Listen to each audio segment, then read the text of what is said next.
ബൈബിളിലൂടെ ഒരു തീർത്ഥാടനം എന്ന ബൈബിൾ പഠന പരമ്പരയിലേക്ക് മാന്യ പ്രേക്ഷകർക്ക് സ്വാഗതം.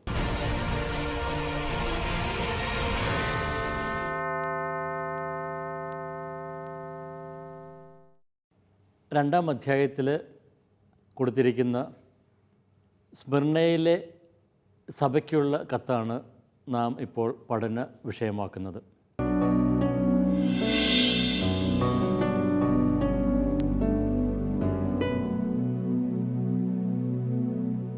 കഴിഞ്ഞ ക്ലാസ്സിൽ ഈ സ്മിർനയിലെ സഭയ്ക്കുള്ള കത്തിലെ ആമുഖ വചനങ്ങൾ നമ്മൾ വിശകലനം ചെയ്തു. ആദ്യത്തെ 2 വാക്യങ്ങൾ ഒന്നുകൂടി ഞാൻ വായിക്കാം. സ്മിർനയിലെ സഭയുടെ ദൂതന് എഴുതുക, ആദ്യനും അന്ത്യനും മൃതനായവനും എന്നാൽ വീണ്ടും ജീവിക്കുന്നവനുമായവൻ ഇപ്രകാരം പറയുന്നു: നിൻ്റെ ക്ലേശവും ദാരിദ്ര്യവും ഞാൻ അറിയുന്നു, എങ്കിലും നീ സമ്പന്നനാണ്. ഈ സഭയുടെ പശ്ചാത്തലം തന്നെ സഹനവും ക്ലേശങ്ങളും ഞെരുക്കവുമാണ് എന്ന് ഞാൻ കഴിഞ്ഞ ക്ലാസ്സിൽ സൂചിപ്പിച്ചു. യേശു ആ സഭകളെക്കുറിച്ച് പറയുന്ന ആദ്യത്തെ 2 വിശേഷണങ്ങൾ, നിൻ്റെ ക്ലേശവും ദാരിദ്ര്യവും ഞാൻ അറിയുന്നു എന്നതിൽ ക്ലേശം എന്ന് പറയുമ്പോൾ എന്താണ് അർത്ഥമാക്കുന്നത് എന്ന് കഴിഞ്ഞ ക്ലാസ്സിൽ കണ്ടു. അവർ തങ്ങളുടെ വിശ്വാസത്തിനു വേണ്ടി, യേശുവിലുള്ള സമർപ്പണത്തിനു വേണ്ടി അവർ ഏറ്റെടുക്കുന്ന ആ ക്ലേശങ്ങൾ, അതാണ് ഇവിടെ അർത്ഥമാക്കുന്നത്. നിങ്ങൾ കടന്നു പോകുന്ന ക്ലേശങ്ങൾ. ഇനി അതോടൊപ്പം പറയുന്ന വേറൊരു പദപ്രയോഗമാണ് നിൻ്റെ ദാരിദ്ര്യവും ഞാൻ അറിയുന്നു. ഇപ്പം നിൻ്റെ ദാരിദ്ര്യം ഞാൻ അറിയുന്നു എന്ന് പറയുമ്പോൾ അത് ബാഹ്യമായിട്ടുള്ള ദാരിദ്ര്യം എന്ന് മാത്രമല്ല നാം അത് മനസ്സിലാക്കേണ്ടത്. ആത്മീയമായിട്ടുള്ള സമ്പന്നതയും നാം അറിയണം. അപ്പോൾ നമ്മൾ ഈ ദാരിദ്ര്യം, എങ്ങനെ ഈ ദാരിദ്ര്യം വന്നു എന്നുള്ളതിനെക്കുറിച്ച് നമുക്ക് അടുത്ത വാക്യത്തിൽ നിന്ന് കുറച്ചുകൂടി നമുക്ക് വിശദമായിട്ട് നമുക്കൊന്ന് കാണാം.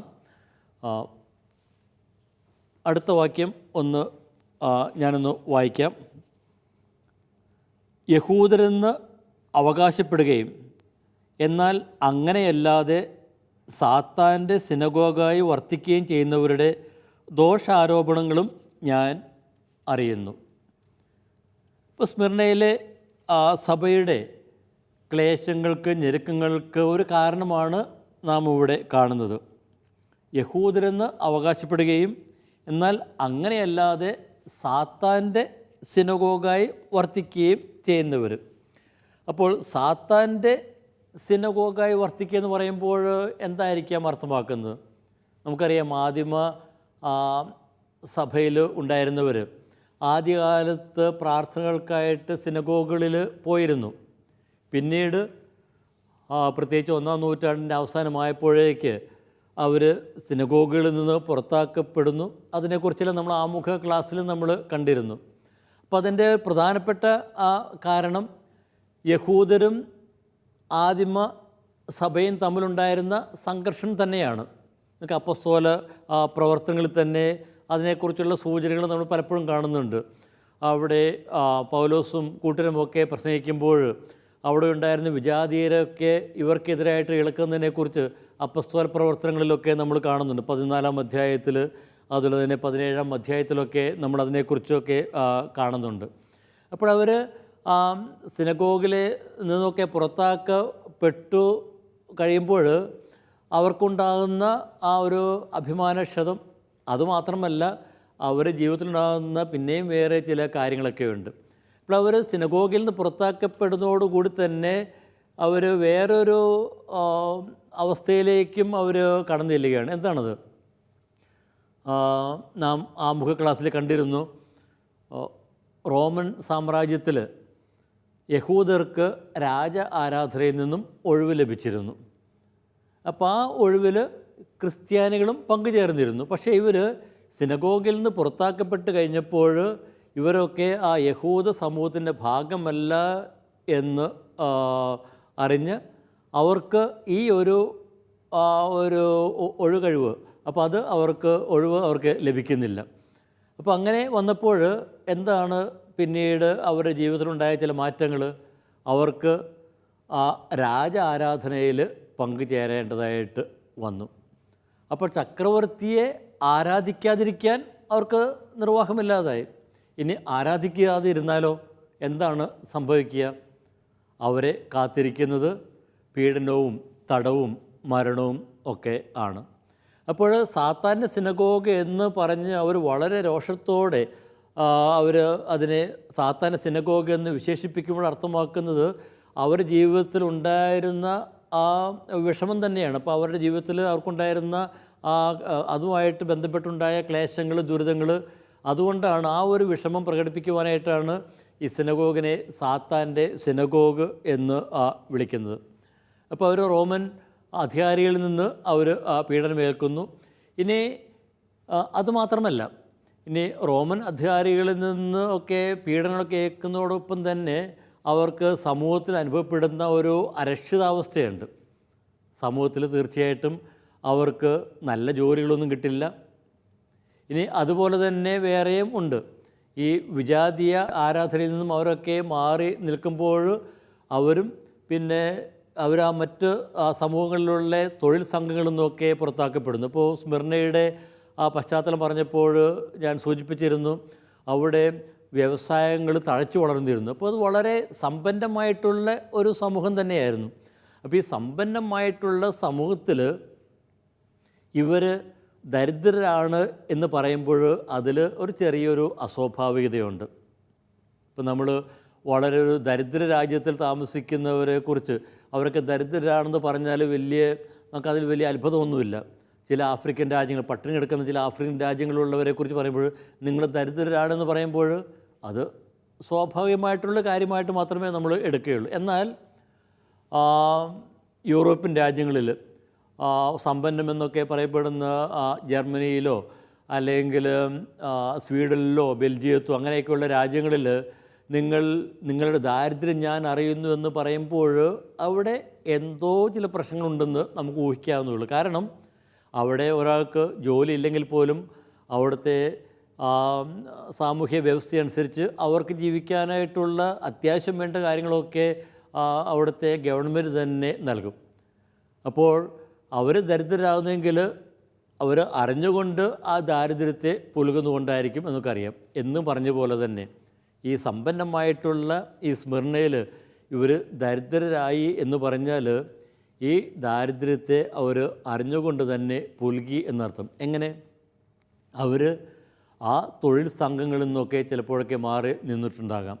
കാരണം ആ തൊഴിൽ സംഘങ്ങൾ അംഗങ്ങളായിരുന്നവർക്ക് പലപ്പോഴുമൊക്കെ അവിടെ അവരുടെ ആഘോഷങ്ങൾ, ഉത്സവങ്ങളിലൊക്കെ പങ്കുചേരുകയും അതുപോലെ തന്നെ അവിടുത്തെ ദേവതകൾക്ക് പൂജ അർപ്പിക്കുകയും ബലിയർപ്പിക്കുകയും അവരുടെ ആഘോഷങ്ങളിൽ പങ്കുചേരുകയും ഒക്കെ ചെയ്യേണ്ടി വന്നു. അപ്പോൾ അങ്ങനെ വരുമ്പോൾ അന്നത്തെ സഭാ സമൂഹത്തിന് അനുഭവപ്പെട്ട് കാണും തങ്ങളുടെ ജീവിതത്തിൽ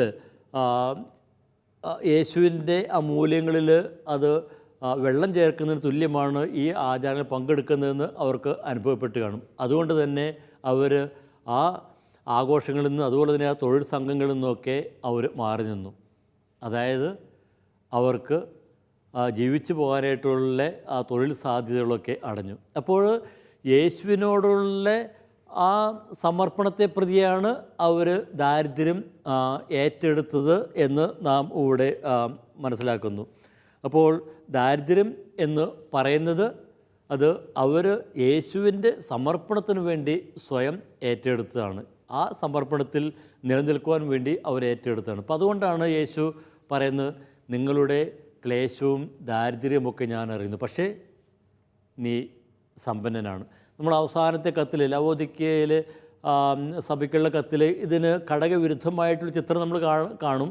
അവർ സഭ സമ്പന്നമാണ്, പക്ഷേ അവരോട് പറയുന്നു നീ ദരിദ്രനും നഗ്നനുമൊക്കെയാണ് എന്ന് പറയും. നമുക്ക് അത് അവിടെ നമുക്ക് വീണ്ടും കാണാം. അപ്പോൾ ഇവിടെ സഭ സാമ്പത്തികമായിട്ട് ദാരിദ്ര്യം അനുഭവിക്കുന്നുവെങ്കിലും അവർ ആത്മീയമായിട്ട് സമ്പന്നമായിട്ടുള്ള സഭയാണ് എന്ന് യേശു അവരെ ആശ്വസിപ്പിക്കുന്നു, അവരെ പ്രശംസിക്കുന്നു. പിന്നീട് പറയുന്നത്, നീ ഇനി സഹിക്കാൻ പോകുന്നവയെ ഭയപ്പെടരുത്. നീ സഹിക്കാൻ പോകുന്നവയെ ഭയപ്പെടരുത്.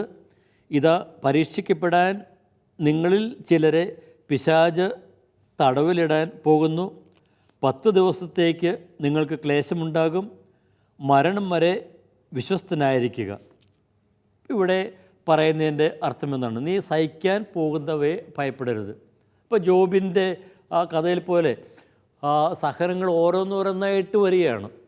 അപ്പോൾ ഒന്ന് കഴിഞ്ഞെന്ന് പറയുമ്പോഴേക്കും ഇതേ അടുത്ത സഹനങ്ങൾ എത്തിക്കഴിഞ്ഞു. അപ്പോൾ ഇങ്ങനെ സഹനങ്ങൾ പ്രലോഭനങ്ങളായിട്ട് ഇവരെ പൊതിയുമ്പോൾ യേശു ഇവരോട് പറയുന്നു, നിങ്ങൾ സഹിക്കാൻ പോകുന്നവയെ ഭയപ്പെടരുത്. അതായത് ഇപ്പോഴുള്ള സഹനം മാത്രമല്ല, ഇനി ഭാവിയിലും നിങ്ങളെ കാത്തിരിക്കുന്ന സഹനം തന്നെയാണ്. അപ്പോൾ ഇവയെ നിങ്ങൾ ഒരിക്കലും ഭയപ്പെടരുത്. നിങ്ങൾ ഒരിക്കലും യേശുവിനോടുള്ള വിശ്വസ്തതയിൽ നിന്നും പിന്തിരിയരുത് എന്ന് പറയുന്നു. എന്നിട്ട് പറയുന്നു, നിങ്ങളെ ചിലരെയൊക്കെ തടവിലിടാൻ പോകുന്നു. അത് മിക്കവാറും റോമൻ ഭരണാധികാരികൾ അവരെ ഈ സഭാ മക്കളെയൊക്കെ തടവിലിടുന്നതിനൊക്കെ ആയിരിക്കാം സൂചിപ്പിക്കുന്നത്. അതിന് കാരണം മിക്കവാറും ഈ രാജാരാധനയിൽ പങ്കുചേരാതെ ചക്രവർത്തിയെ നിന്ദിക്കുന്നത് കൊണ്ടൊക്കെ ആയിരിക്കാം. ഇനി പറയുന്നു 10 ദിവസത്തേക്ക് തടവിലിടാനായിട്ട് പോകുന്നു. 10 ദിവസത്തിലേക്ക് തടവിലിടാൻ. ഇപ്പം എന്തായിരിക്കും 10 ദിവസത്തേക്ക് തടവിലിടാൻ പോകുന്നു എന്നുകൊണ്ട് അർത്ഥമാക്കുന്നത്?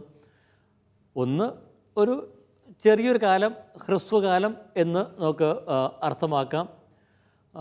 പിന്നെ ദാനിയേലിൻ്റെ പുസ്തകത്തിൽ 1-ാം അധ്യായത്തിൽ നമ്മൾ കാണുന്നുണ്ട്, 12-ാമത്തെ വാക്യത്തിൽ കാണുന്നുണ്ട്, 10 ദിവസത്തേക്ക് അവരെ പരീക്ഷിക്കുക എന്ന് പറയുന്നുണ്ട്.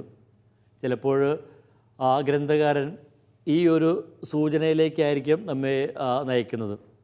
അപ്പോൾ അവർ 10 ദിവസത്തെ പരീക്ഷണത്തിലും അവർ പിടിച്ചു നിന്ന് അവരുടെ തങ്ങളുടെ വിശ്വാസത്തിൽ ഉറച്ചു നിൽക്കുന്നതിനെക്കുറിച്ച് പറയുന്നുണ്ട്. അപ്പോൾ അതുപോലെ തന്നെ ഇവിടെയും ഈ സഭാമക്കൾ 10 ദിവസം, അതായത് ഇവർ കടന്നു പോകുന്ന സഹനങ്ങളിൽ യേശുവിനോടുള്ള സമർപ്പണത്തിൽ നിലനിന്നുകൊണ്ട്, വിശ്വസ്തരായി നിന്നുകൊണ്ട് തങ്ങളുടെ വിശ്വാസം അത് പ്രഖ്യാപിക്കണം എന്നായിരിക്കാം ഒരു അർത്ഥം.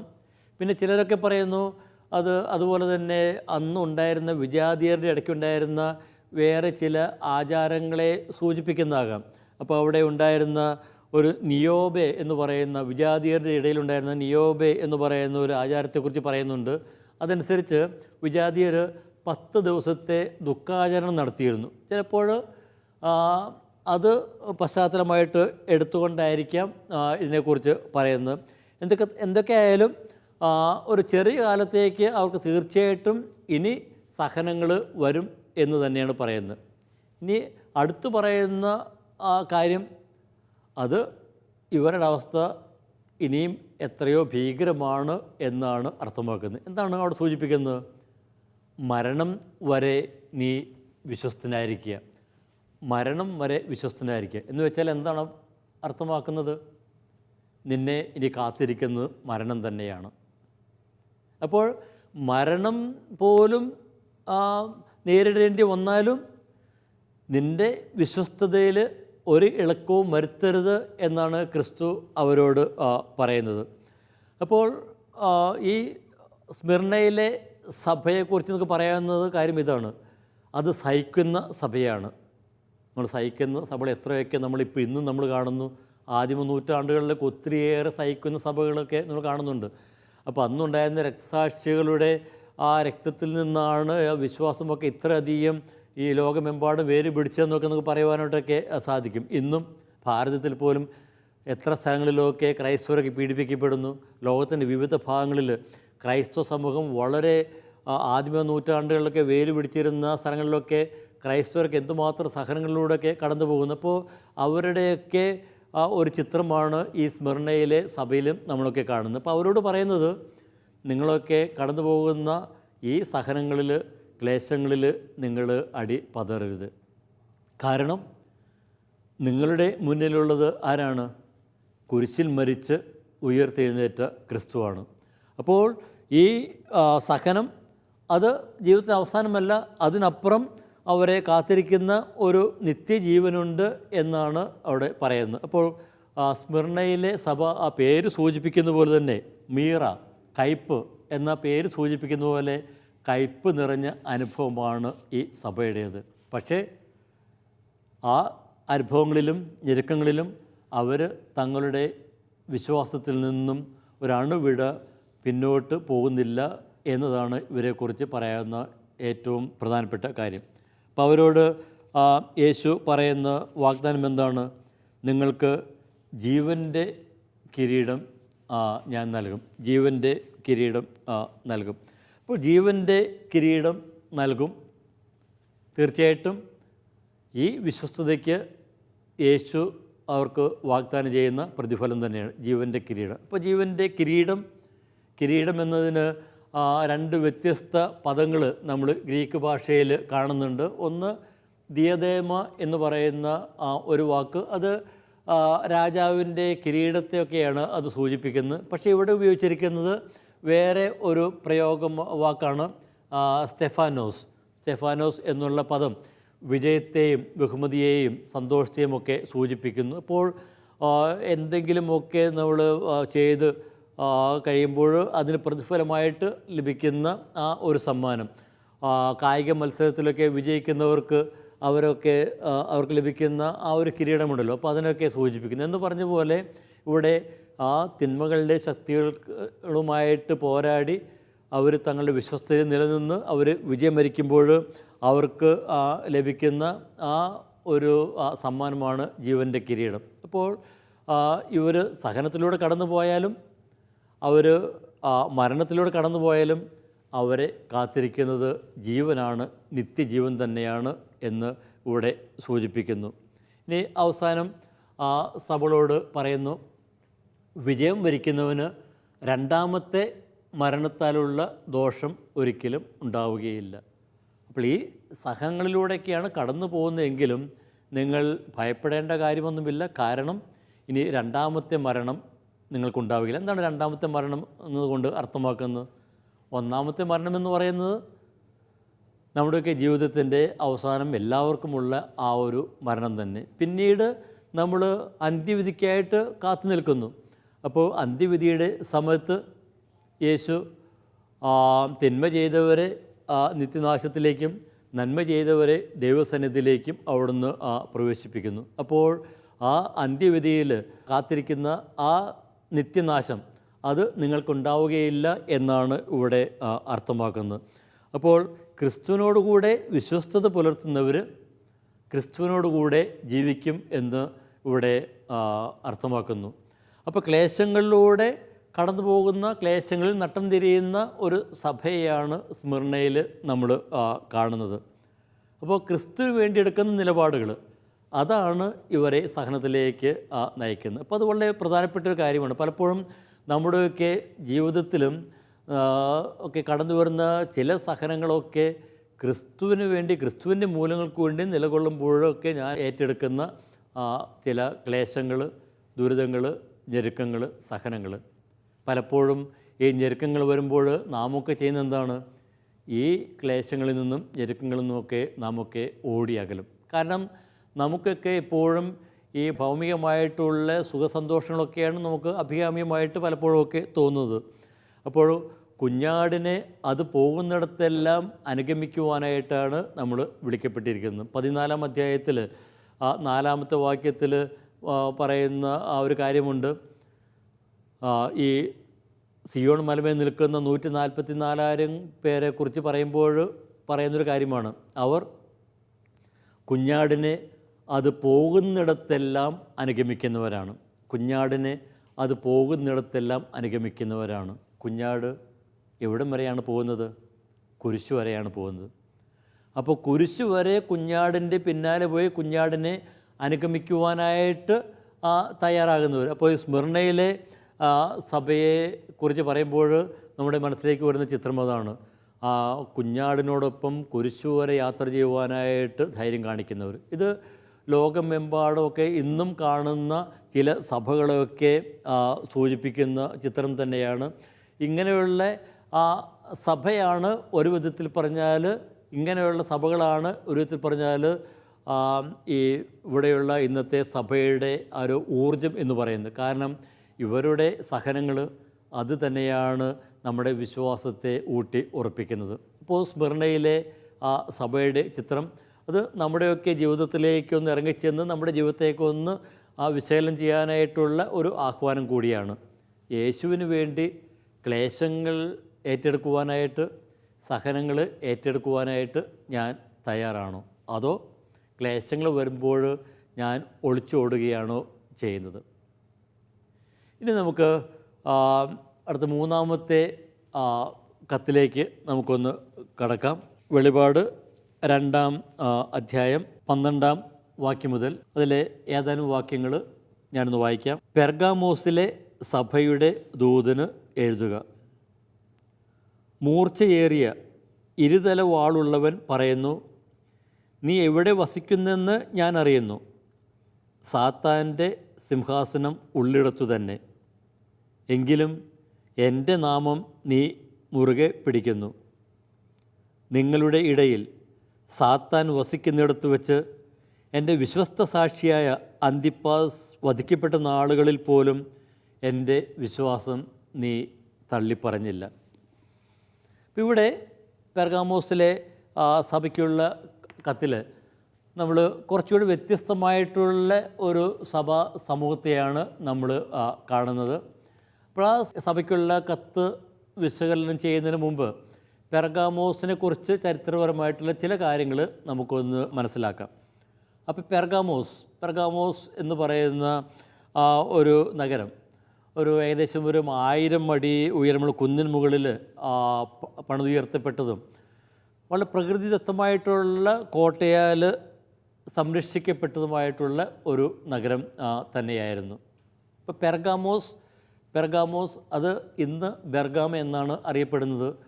ഈ പെർഗാമോസ് എന്ന് പറയുന്ന ആ പേര് അത് പറയപ്പെടുന്നത് ഈജിപ്ഷ്യൻ കടലാസിന് പകരം ഉപയോഗിച്ചിരുന്ന തുകൽ അതിന് പെർഗാമോസ് എന്നാണ് വിളിക്കുന്നത്. അപ്പോൾ അതിൽ നിന്നായിരിക്കാം ഈ പെർഗാമോസ് എന്ന ആ പേര് ഈ നഗരത്തിന് ലഭിച്ചത് എന്നാണ് പറയപ്പെടുന്നത്.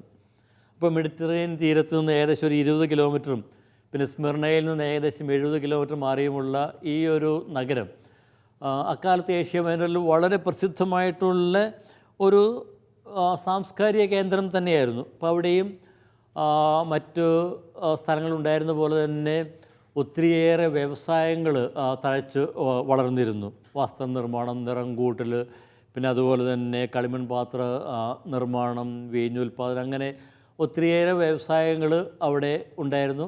അതോടൊപ്പം തന്നെ നമുക്കറിയാം തൊഴിൽ സംഘങ്ങളും അവിടെയൊക്കെ ഉണ്ടായിരുന്നു. അപ്പോൾ തൊഴിൽ സംഘങ്ങളും പിന്നെ അതോടൊപ്പമുള്ള പ്രശ്നങ്ങളുമൊക്കെ നമുക്ക് പിന്നീട് ഊഹിക്കാവുന്നതേ ഉള്ളൂ.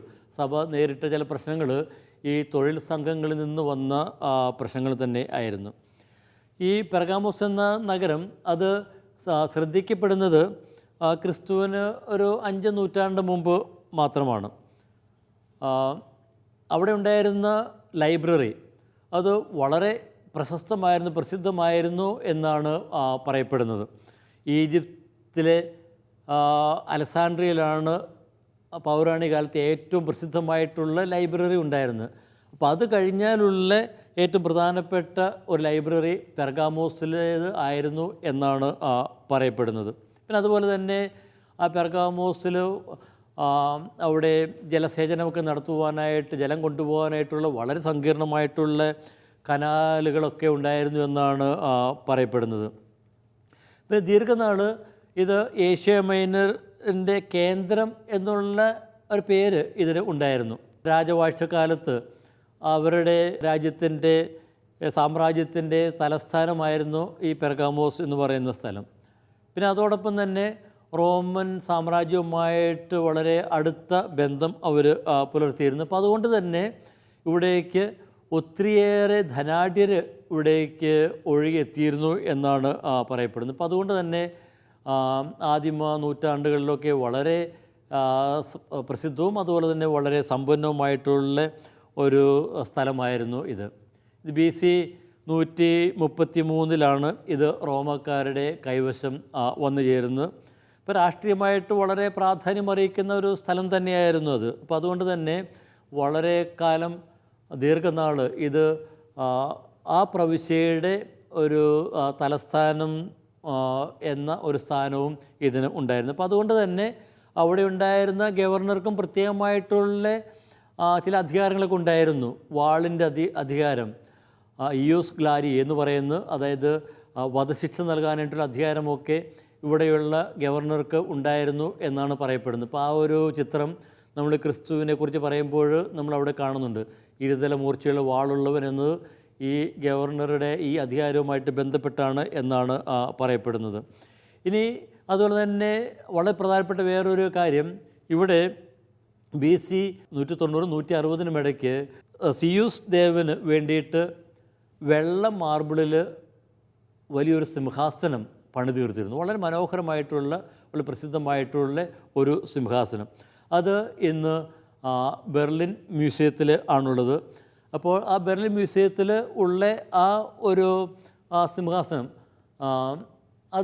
അതിനെയാകാം ഇവിടെ ഈ കത്തിൽ സൂചിപ്പിക്കുന്ന സാത്താൻ്റെ സിംഹാസനം സൂചിപ്പിക്കുന്നത് എന്നാണ് പറയപ്പെടുന്നത്. കാരണം അത് റോമൻ സാമ്രാജ്യത്തിൻ്റെ അല്ലെ ചക്രവർത്തി ആരാധനയുടെയൊക്കെ കേന്ദ്രം എന്നതുപോലെ തന്നെ വിജയാദി ആരാധനയുടെയൊക്കെ കേന്ദ്രം എന്നതിൻ്റെ ഒരു തെളിവായിട്ട് ചിലരൊക്കെ എടുക്കുന്നുണ്ട്. അപ്പോൾ ഈ സ്ഥലത്തിൻ്റെ, പെർഗാമോസ് എന്ന സ്ഥലത്തിൻ്റെ രാഷ്ട്രീയമായിട്ടുള്ള ചില പശ്ചാത്തല വിവരണങ്ങളാണ് നൽകിയത്. അത് ഈ കത്തിലെ ചില കാര്യങ്ങൾ മനസ്സിലാക്കുവാനായിട്ട് നമ്മെ സഹായിക്കുന്നു. ഇനി കൂടുതൽ കാര്യങ്ങൾ അടുത്ത ക്ലാസ്സിൽ നമുക്ക് കാണാം. അതുവരെ ഏവർക്കും വണക്കം.